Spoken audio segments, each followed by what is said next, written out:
Thank you very much. It's so nice of you to all be here. I'm Rick Steves. Normally I'm talking about travel, but right now we're talking about something I think far more important. It's important to all of us. You know I travel a lot. And I learn a lot about my home by leaving it and looking at it from a distance. All my life, and I've spent a quarter of my adult life living out of a 9 by 22 by 14-inch carry-in-the-airplane-sized suitcase. All my life, I've come home and I've appreciated our freedom and our democracy and good governance. As much as I love Europe, I am so thankful to be an American. What I see happening lately scares me. It really scares me. The MAGA movement is literally dismantling our American way of life. And what seems like just chaos and a reckless sort of destruction is actually a carefully planned out, intentional, step-by-step reordering of our society. They know what they're doing. It's reordering our society and it's threatening the entire world order. On this very stage, a little while ago, Mr. Joyful Blues, Elvin Bishop, was here himself to a crowd this big, singing his songs, and one of his main songs he rewrote the lyrics to fit what's going on right now in our country. And that song is, "What the hell's going on?" And we all sang in a thunderous unison, "People want to know." We're gathering today on the 250th year of our American democracy, hungry for the intangible value of being together, as our community shares a determination to stop this coup, to remain free and democratic. We've never had to do this before in our lifetimes. Across the USA, there's a crescendo of concern. People are rising up, they're waking up, and they're asking, what the hell is going on? Right here in Edmonds. I mean, we just announced this, and there's 2,000 people that signed up to spend their Friday evening together inspiring each other.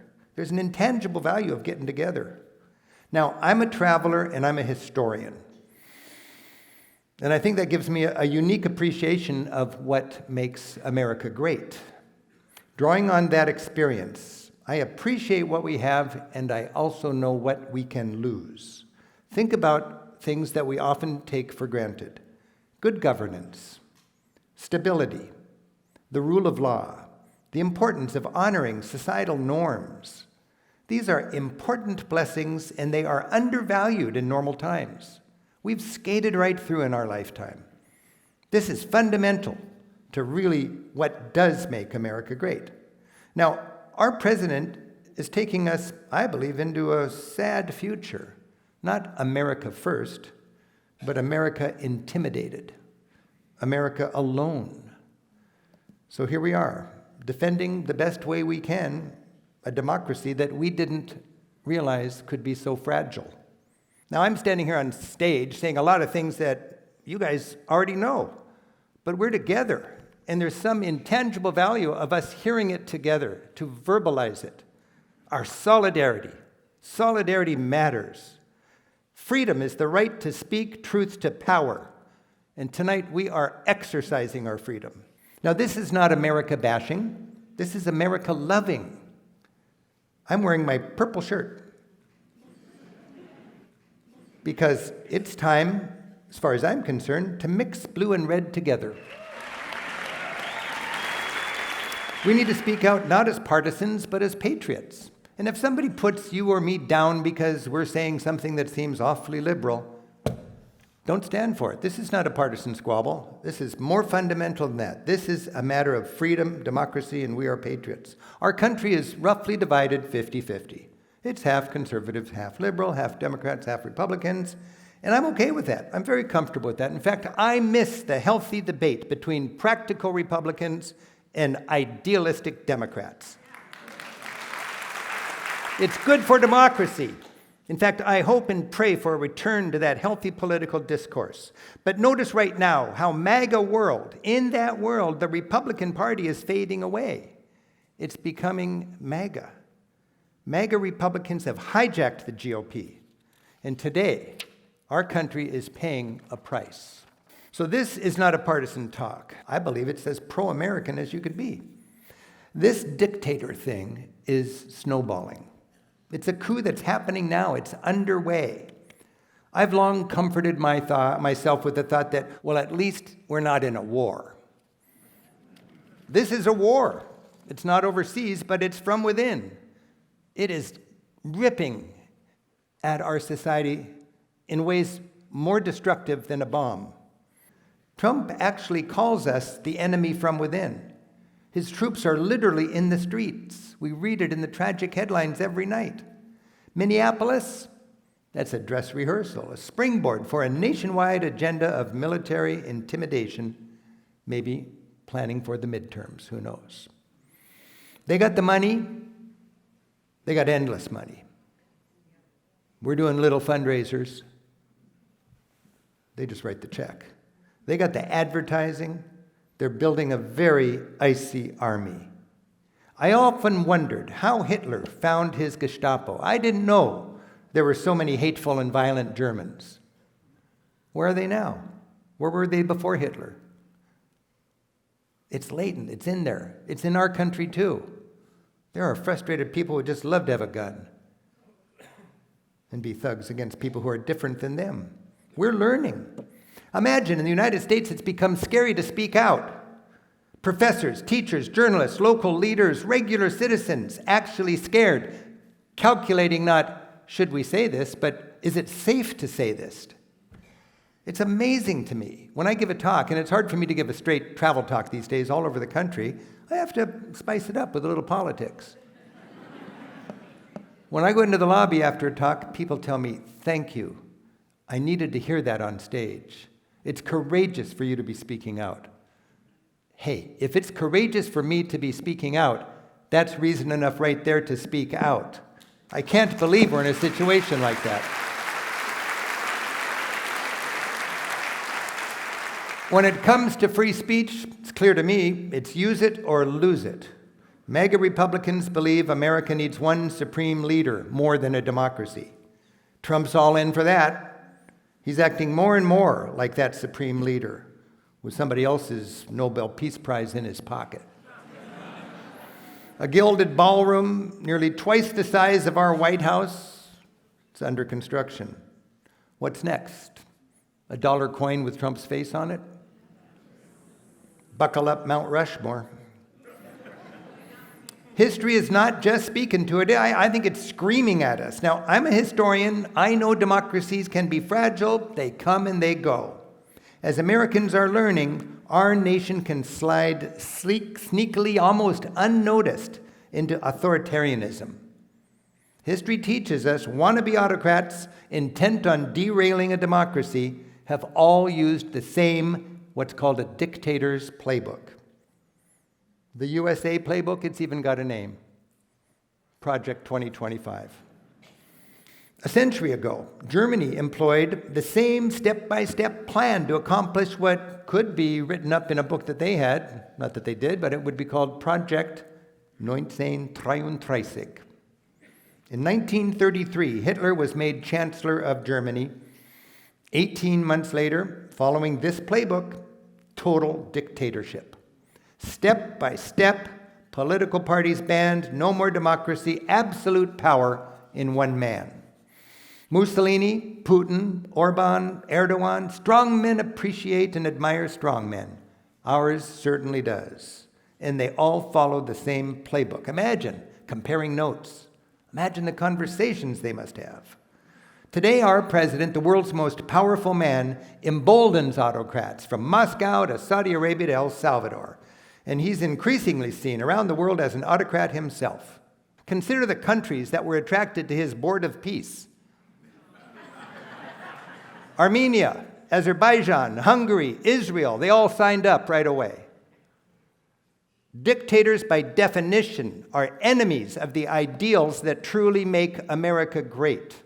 Ideals that for over 2 centuries have inspired and fostered freedom all around this planet.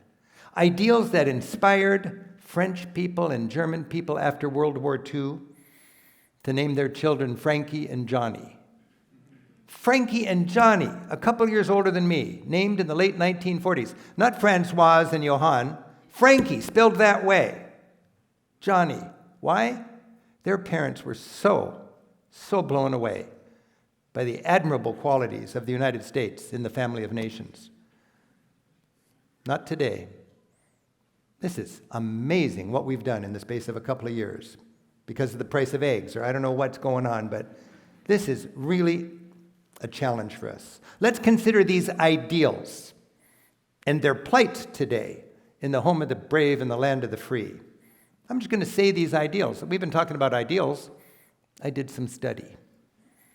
Liberty, equality, self-government, rule of law, individual rights, opportunity, upward mobility, justice, and pluralism.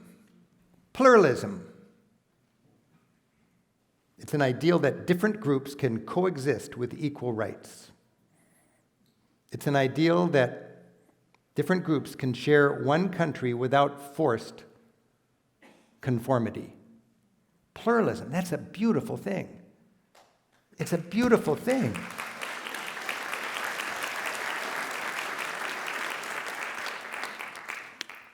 These ideals are embattled in an oligarchy gone wild. I mean, in the United States today, this is the most income inequality we have ever had. You've heard it before. The top 1% have more wealth than the bottom 90% of us. 3 men, you saw them at the inauguration, have more wealth than half of all Americans combined. 3 men have more wealth than 160 million of us. And who's calling the shots? They are. Hello? Buying the U.S. government is cheap for oligarchs. For $500 million, think what you can do. When you got $20 billion, what is $500 million? It's kid stuff. The result? Corruption running rampant. Our president's salary is $400,000 a year. In the last year, very conservatively, Trump made $1 billion. That's 2,500 years of his salary. In 1 year, with no apologies. This is the new American way. Now, our founding fathers, when they designed our government, they made 3 estates: executive, legislative, and judiciary. And they wrote about something they nicknamed the 4th estate: media and journalism. That's the watchdog on power. When the oligarchs are frustrated by what the people are doing and what the other estates are doing, what do oligarchs do? Boy, that's a frustrating hurdle. You buy it. Think of the big change in media. Why don't they just get back to buying football teams? Because they want power. Billionaires. Zuckerberg, Musk, Bezos, Ellison, they own the media. Authoritarianism. Buy the media, you control the political system. Taxation and regulations, that's what they care about. They write the code. And we don't do much. Buy the media, control the political system. Think about the dictator's playbook. That could be the name of the TV show I produced 7 years ago called The Story of Fascism in Europe. Watch it if you haven't seen it. It's on defunded PBS. Or it's at ricksteves.com. It's a 1-hour show, 7,000 words, not a single word or explicit image about Trump. It wasn't needed. The message is clear. 100 years after Europe's fascist nightmare, history is repeating itself, or risking to repeat itself right here. Now, the dictator's playbook, it's like a checklist. It's fascinating. I'm just going to list 15 points. Bear with me, but 15 points that Mussolini, Hitler, Franco, fill in the blank, they all employed. Consider these points historically and consider them today in our country. 1, a supreme leader who demands public rituals of loyalty, requiring praise and punishing disrespect. Check, thank you. 2, simple solutions to complex problems. With me in power, we'll end the war in Ukraine in 1 day. Check. Cripple civil society. Go after the unions, nonprofits, watchdogs. Label protest groups as enemies of the state. Pastors in the street are domestic terrorists. Control the bureaucracy. In other words, purge the deep state. fire career experts, replace them with loyalist ideologues. Create a class of scapegoats and then dehumanize them so no one cares when they disappear. Hitler had his Jews, Trump's got immigrants. He called them vermin, little more than animals, in preparation for us to not really think of it as a bad thing. Use the fear of immigrants to create a permanent emergency to justify high levels of detention and surveillance. Manufacture a law and order crisis in order to provoke unrest and then use that as an excuse for a crackdown. Twin cities. Attack and discredit elections. Unless I win, they're rigged. Shut down the serious press, control media, target broadcast journalism.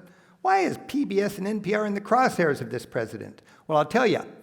In 1920, Vladimir Lenin in the USSR was a consummate dictator. Just like Trump has Truth Social, Lenin had a newspaper called The Truth. Pravda. In fact, in the USSR, there were always two big state-run newspapers. Pravda, that means the truth, and Izvestia, that means the news. And for generations, Russians knew it. The saying was, there's no truth in the news, and there's no news in the truth.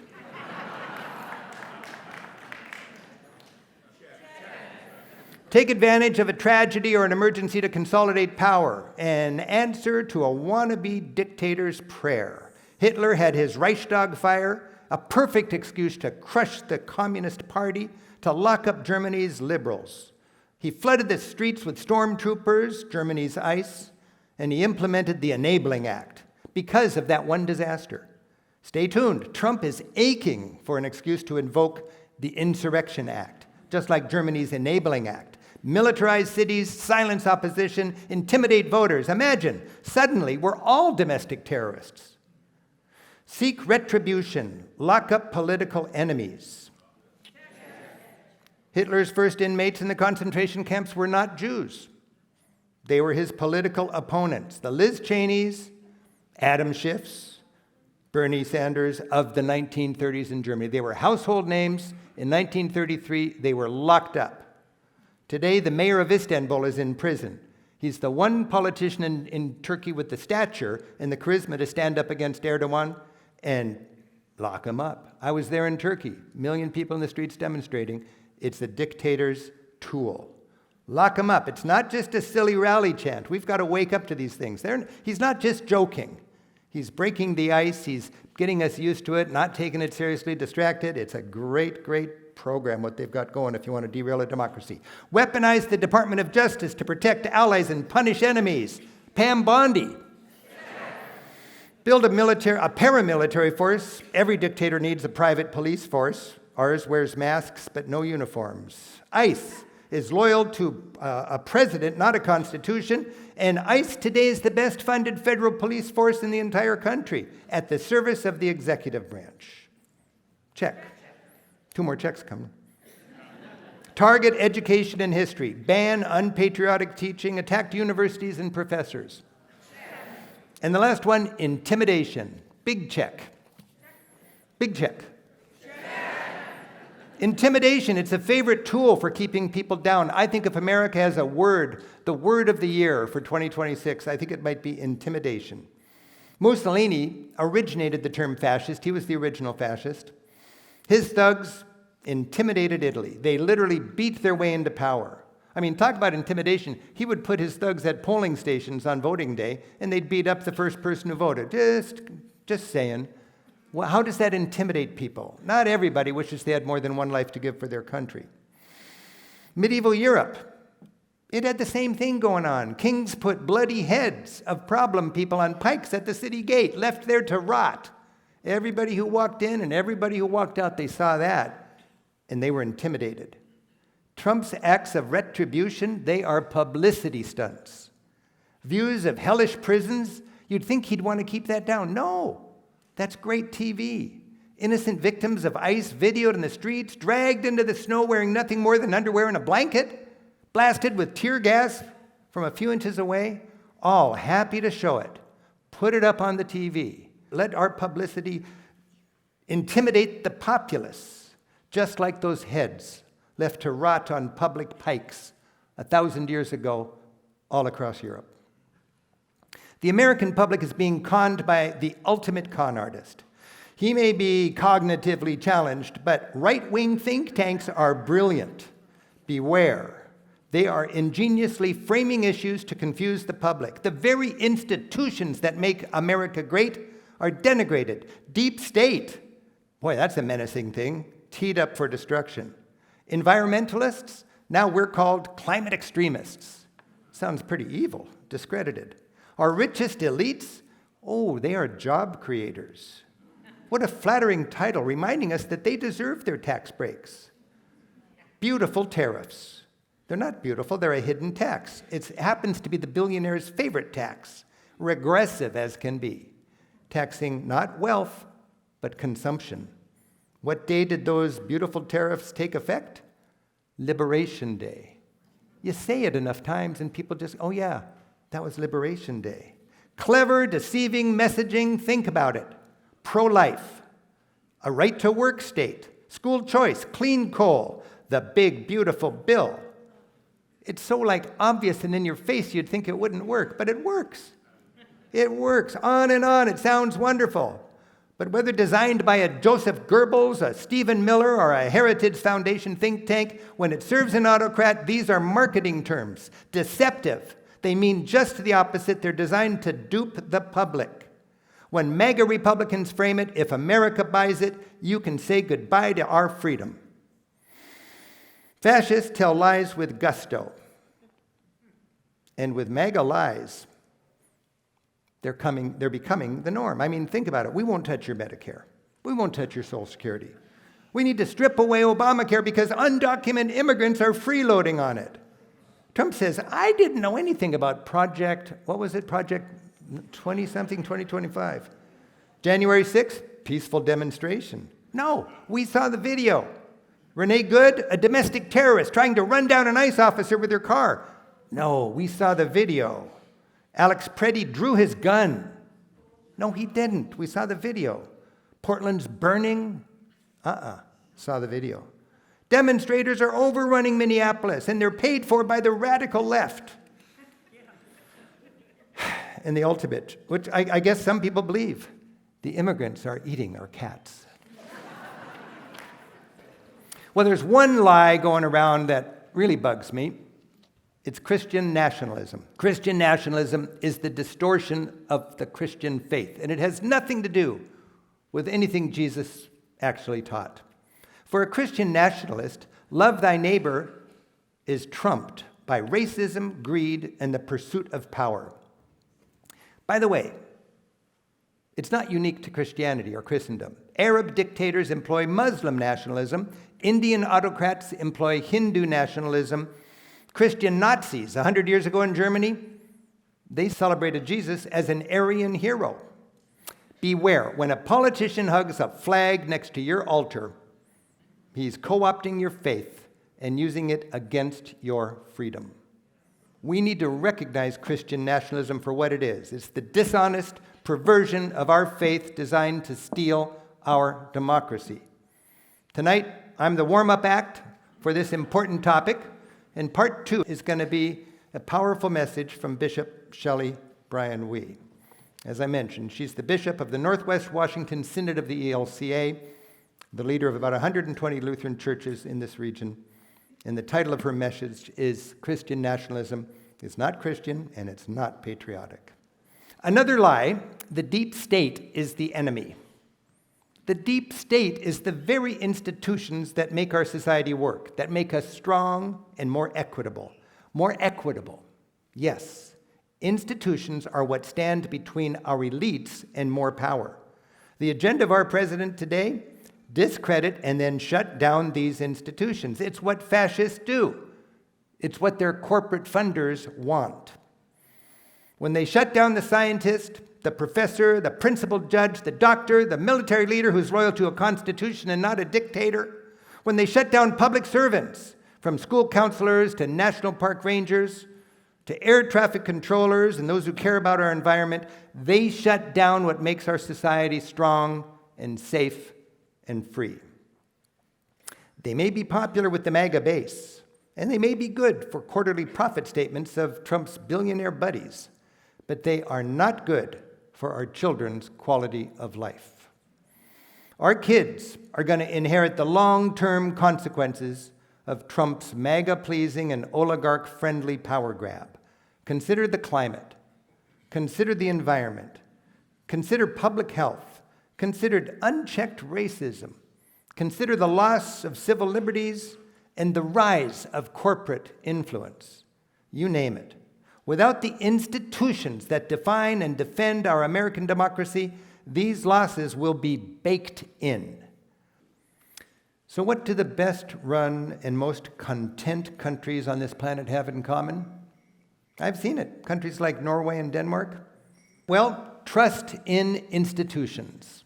That's it. Trust in institutions. It's a fundamental difference.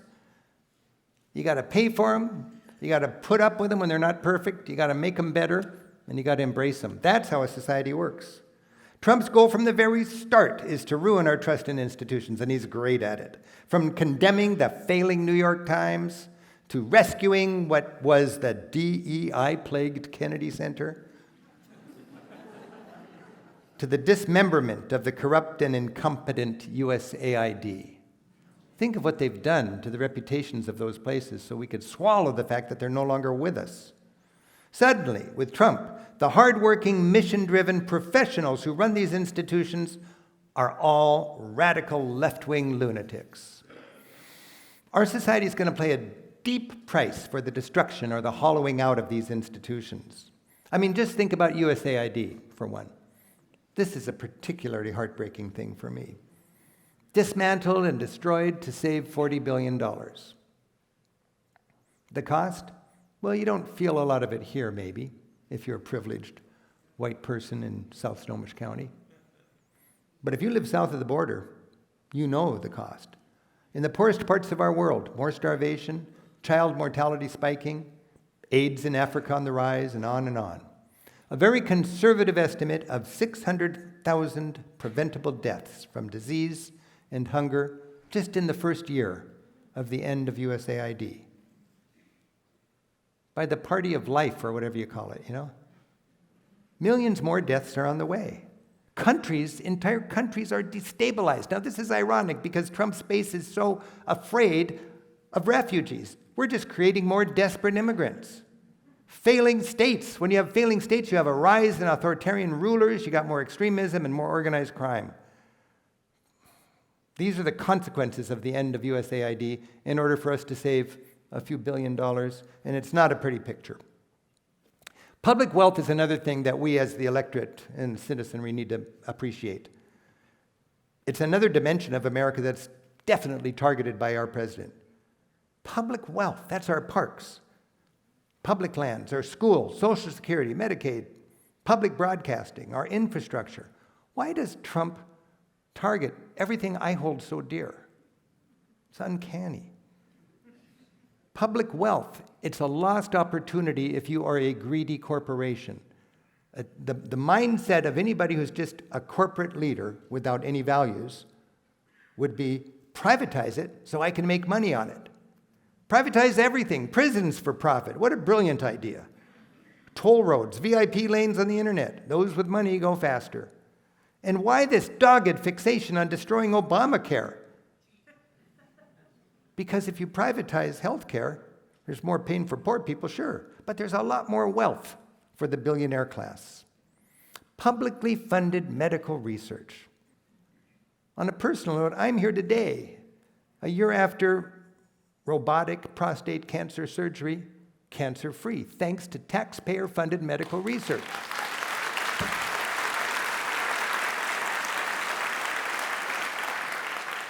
How many of you have benefited from or have a loved one who's benefited from government-funded medical research? Do you know anybody? Think of what heroics it takes to squeeze billions of dollars into the billionaire class who already can't. So you got to squeeze this stuff out of your society. We can't afford medical research. Well, if we're going to enrich our already rich people, maybe that's the case. MAGA Republicans are hell-bent on defunding, shrinking our government, not to save money, but to empower the billionaire class. With their cuts, Republicans are saving billions, maybe, but they're giving away trillions in tax cuts to the rich, while they claim to be cutting the deficit. Either it's an intentional lie, or they need to learn some arithmetic. The real goal, fewer regulations for corporations and bake in tax cuts for the already wealthy. This has been a Republican dream for decades. Do you remember 25 years ago or so, there was a popular GOP slogan, "We'll shrink government until it's so small it'll fit into a bathtub, and then we'll drown it." And all the big shots giggled. Well, they've been frustrated. They have not been able to do that for a long time because every time they overreach, we elect a Democrat and they straighten it out and then it goes back, But finally, with Project 2025, they found a solution. Simply steal the power of the purse, which belongs to Congress, and shrink our government by executive order. That's the breakthrough, and it's pretty powerful. If you honestly want to cut and balance our budget, you don't do it by cutting food stamps or Consumer Protection Bureau or the IRS or PBS. That's not how you cut the deficit. That's just an excuse to defund programs that Congress funded that oligarchs find annoying. By the way, capitalism is a reality. I love it. I'm pretty good at it. In fact, I bet half of you have taken my tours. But it needs a referee. It needs a referee, and you got a choice. There's two options.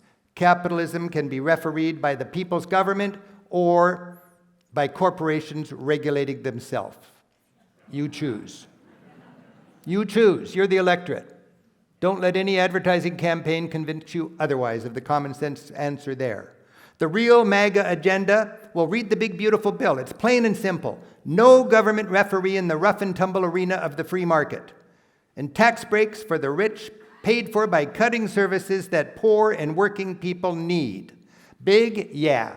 Beautiful, no. The big, beautiful bill is the biggest transfer of wealth from working people to the idle rich in our lifetimes. Trillions of dollars, not trickling down, but flooding up to the already wealthy. In a healthy democracy, there's a thriving middle class, and loyalty goes to a constitution, not to a wannabe autocrat. Our founding fathers anticipated the pickle we're in today. They created a defense in our Constitution to exactly what we're in right now. Checks and balances, legislative branch with the power of the purse, independent courts to enforce the rule of law. It's all structural. The foundations of what we know of as America, right there. And our administration knows it, and they know if they get rid of these safeguards, it's easy to pull down the entire house of our democracy. Things are moving fast. Trump and his gang are on the verge of succeeding. They're playing hardball, and they know they got to bake it in because the tide will swing. They got to bake it in.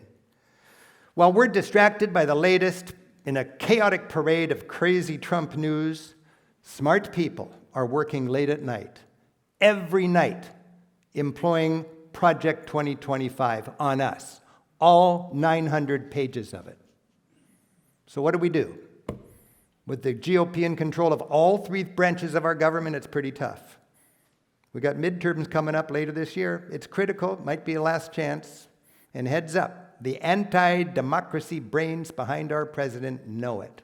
It's going to be a very creative political season. It's not all about Trump. 3 or 4 Republican patriots in the House and Senate could rescue our democracy. To win, we need some takeaways. I'm just trying to figure out some practical takeaways. What can we do?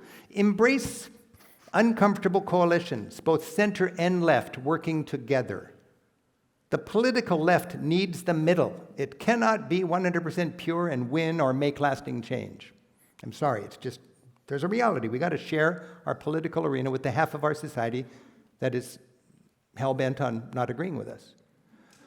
2, a broad society-wide resistance movement is needed to stop this coup. 3, we're each influential in our own realm. Be active in your lane where you have some standing. A good example is if you are a Rotarian, read your guiding statements, the wonderful four-way test, and then call on your fellow Rotarians to be true to it in public or change it. As long as the Rotarians have that four-way test, and they say it all the time, and they don't speak out about the exact opposite of that that's going on in our society right now, I don't want my faith in Rotarians to be challenged, but that's not a good situation. Empower existing organizations with your support. Believe that you can make a difference. When we rally and speak out, do it boldly. We can create an ongoing, ever stronger grassroots opposition. Critical, we need to be nonviolent. Don't take the bait. They're looking for an excuse to declare an emergency. This is flat out lessons from history. They're eager to have an excuse. The troops are primed and ready. Do not obey in advance. Fascists love it when you're intimidated into complying voluntarily. Stand firm on things you care about early. It's easier to resist before the authoritarian control is established. And above all, we need to be in solidarity. Solidarity. I was so inspired by that in my youth when I went down to Central America or I went to Russia and I saw people in solidarity against unthinkable powers. Remember the shipyard workers in Poland standing so strong against the USSR. Remember the Estonians, Latvians, and Lithuanians literally joining hands and stretching across the Baltics to protest and ultimately bring down the Soviet Union. Consider the solidarity we just saw a couple weeks ago as the EU stood up to Trump's take on Greenland. It worked. Solidarity can reveal the weakness in a wannabe strongman, even as he resorts to more lies and declares victory. I believe Project 2025 assumed no solidarity out of the American electorate. And they realize that it's a prerequisite for them to accomplish their goals for us to not be in solidarity. Solidarity breeds courage, and courage is contagious. We need solidarity in the USA. Focus on one issue, saving democracy. Saving democracy, because without democracy, we have nothing. We can do this. Remember, power perceived is power achieved. Now is the time. We're going to wake up, but we need to wake up now. Generations of courageous, patriotic veterans have protected our freedom at great cost. Think about it. Our shows of appreciation for our heroic veterans are a total sham if we let our democracy slip away. If you care about your veterans, you've got to stand up now when it's here.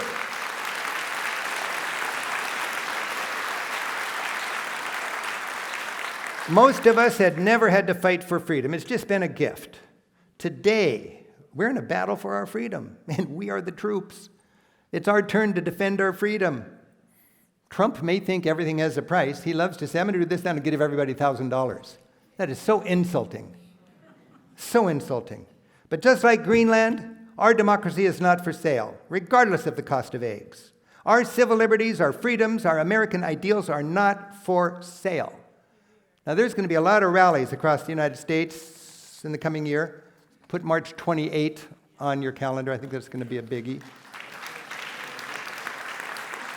These will embolden our citizenry, making it clear that we are not alone. There's some intangible value of that. We are not alone. Look at us here. This is so great. We need to embolden our legislators to be brave, to grow a little red, white, and blue spine.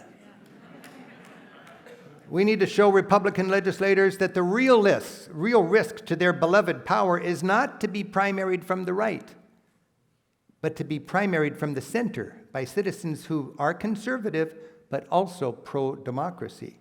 Again, 3 or 4 Republicans in the House and Senate could rescue democracy and end this nightmare. Project 2025 is not a bad dream. It is not a possibility. It is real. It's serious. It's smart. It's a determined blueprint, and it's happening now. Our very democracy is on the line. The Oval Office, look at it. It's draped in golden bling, royal bling. It's a metaphor. Our president is no servant of the people. I've seen these palaces. They don't belong in our country. Trump administration is waging war in America, killing our nation's heart and soul from within, and it's got to be stopped. The people who understand this are not a lunatic far-left fringe. We are American citizens. Democrats, Republicans, independents, we're patriots. patriots, and we're waking up and mobilizing for an America that is of, by, and for the people. The people. That's you and me. The people. Thank you.